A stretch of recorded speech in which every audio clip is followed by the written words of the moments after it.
राहुल जैन आप सबका वेलकम करता हूँ। और आज हम साइन कन्वेंशन देखेंगे रिफ्लेक्शन ऑफ लाइट के। क्लास 10th का एक टॉपिक है मिरर्स का। हम इसमें रिफ्लेक्शन टॉपिक के अंदर साइन कन्वेंशन चेक करेंगे। जैसे आपको सभी को पता होना चाहिए, सबसे पहले यू की बात करें तो यू ऑलवेज नेगेटिव होता है हमारे पास। यू को हम बोलते हैं ऑब्जेक्ट डिस्टेंस, की ऑब्जेक्ट मिरर से या मिरर के पोल से कितना दूर रखा हुआ, तो यू ऑलवेज नेगेटिव रहता है। इसके बाद बात करते हैं हम h1 हाइट ऑफ ऑब्जेक्ट।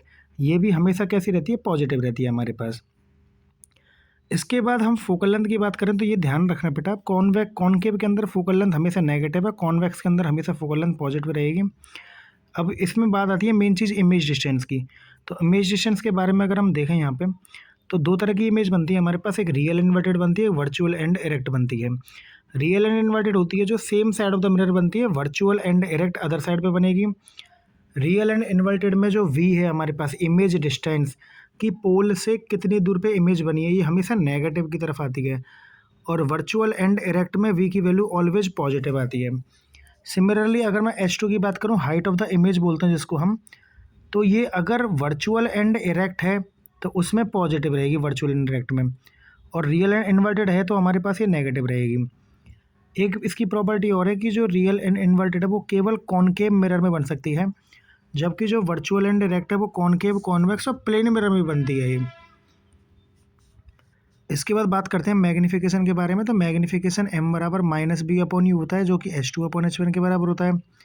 अगर रियल एंड इन्वर्टेड है तो m की वैल्यू नेगेटिव आएगी, और वर्चुअल एंड इरेक्ट है, ये आई है, ये वर्चुअल एंड इरेक्ट है तो m की वैल्यू पॉजिटिव आएगी। कुछ मैंने यहाँ पे एग्जांपल दिए हैं, इनके मैग्नीफिकेशन दिए हैं, मिरर पहचानना है, नेचर और पोजीशन। तो अगर आपको कभी भी मैग्नीफिकेशन +1 मिले तो आपको पता होना चाहिए कि ये मिरर प्लेन मिरर होगा, और वर्चुअल एंड इरेक्ट इसकी नेचर होगा। और प्लेन मिरर में कहीं भी रख दो वो +1 ही आएगा उसका, क्योंकि जितना ऑब्जेक्ट दूर होता है उतनी ही इमेज दूर होती है। अगर +1/2 मिले, मतलब प्लस का 1/2 है, 1 से छोटा है, तो कॉन्वेक्स मिरर होगा। वर्चुअल एंड इरेक्ट, सब जगह ई लग गया है, वो ई है, वर्चुअल एंड इरेक्ट बनेगी।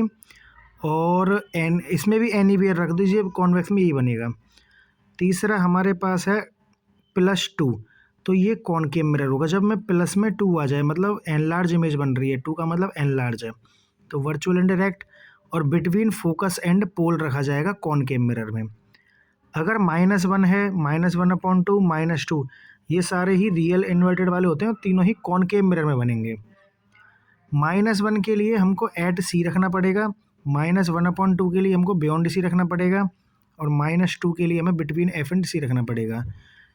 तो उम्मीद करता हूँ आपको ये वीडियो पसंद आई होगी। ऐसी और वीडियो आगे बनाएंगे।